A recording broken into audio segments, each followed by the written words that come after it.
All right, we're on week 3, middle body. So by middle body today, we're actually still focusing on hips, not on rib cage. And we're gonna work today on rotational hip action. So for the last 2 weeks, we worked on what's called pendular hip action or pendulum hip action, which means just side to side. And now we're gonna start putting in some rotation.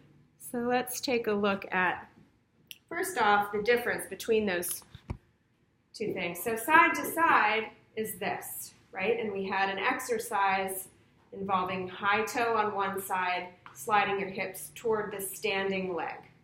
Yeah?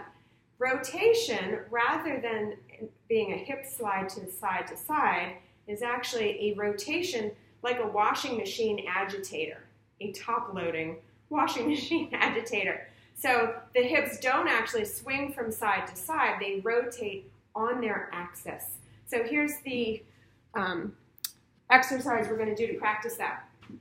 So I want you to stand with your feet together, come to a high toe on one foot, the other foot is flat on the floor, and now I want you to reach the high toe foot behind you, sliding the big toe, the end of the big toe along the floor. And then when it is straight, I want you to rotate your hip open so that you can reach a couple inches further with it. So in effect now, your leg starts above your hip, right? Because you're reaching with your hip all the way down to your toe.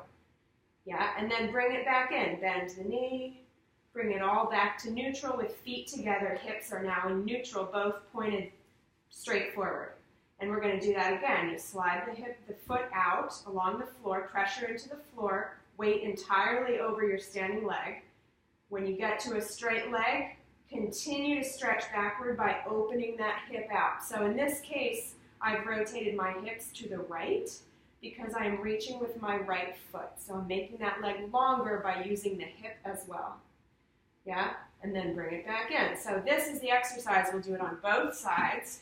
Yeah. Make sure you maintain good posture, your abs are in, you're not getting to this stretched point and then sticking your butt out or doing any extra stuff. Your body stays over the front foot even as your hips rotate to reach farther back. Yeah, so even though right now this hip is rotated back to help reach with that foot, my forward hip is still all the way on top of my standing leg. I have not taken it off of that leg in order to increase my reach. So that is your rotational hip exercise for today, and we will eventually put this together with what our legs and feet and knees are doing and all the rest of it. Happy practicing.